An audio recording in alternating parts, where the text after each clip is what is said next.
In those days, you were supposed to get up, go to school, do your homework, do fine, and not cause any problems, and nobody paid much attention to us. My father never talked to us. He'd come home, march in, you'd hear the door slam, you could tell what kind of day he had by whether it was really slammed. My mother would run, dinner would be on the table, he'd sit there with his newspaper, and he wouldn't even talk to us. I was the entertainment. So one, I learned that humor went a long way, and I learned how to be, to handle myself socially. Even in my own family, I played that role. But nobody ever asked me a question. I have a younger brother who's in California, who never asked me a question either. We do not have what you call a close relationship. I think we were both sort of victims of the same kind of emotional neglect.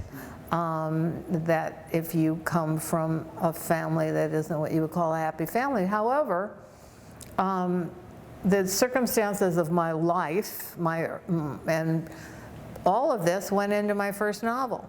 I think for most writers that aren't writing some kind of genre work or historical work, you start with what you know. And at that point, my family was like, I couldn't make up a better story. My mother was dying of terminal cancer. I was 20, then I got married because I was scared. I had 2 little babies. My father had all these mistresses and a crazy psychotic woman that was threatening to, I didn't know who she was. First she would call and pretend like she was having an affair with my husband. And then she switched. My father, my darling father, had given her our address, our phone number. She knew my kids' names. She knew everything. I mean, threatening to throw acid in our face, to kidnap my children, to blow up my house. I called the police and they said, oh, if she hasn't done anything yet, the same thing goes on now. If she hasn't done anything, all I can suggest is you get a gun and a big dog.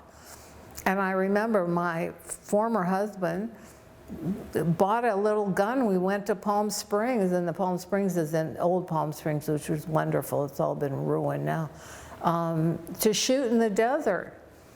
And then she actually came to the house, and I took the kids and we ran to my father's, who thought it was funny, by the way.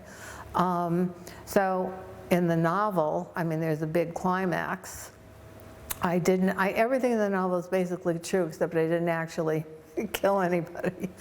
But I couldn't have made up a better story. At some point, that was my first novel. And I think it saved my life, but it also ended my marriage, and I had to start really looking, and that, the journey to the self. And that informed all the rest of the work I did. So in terms of, I'm a storyteller, I'm not a postmodern novelist. To me, that's why I don't write. I've published some short stories. I don't like the form because I think everybody's life could be a novel. I always want to see what happens to them next.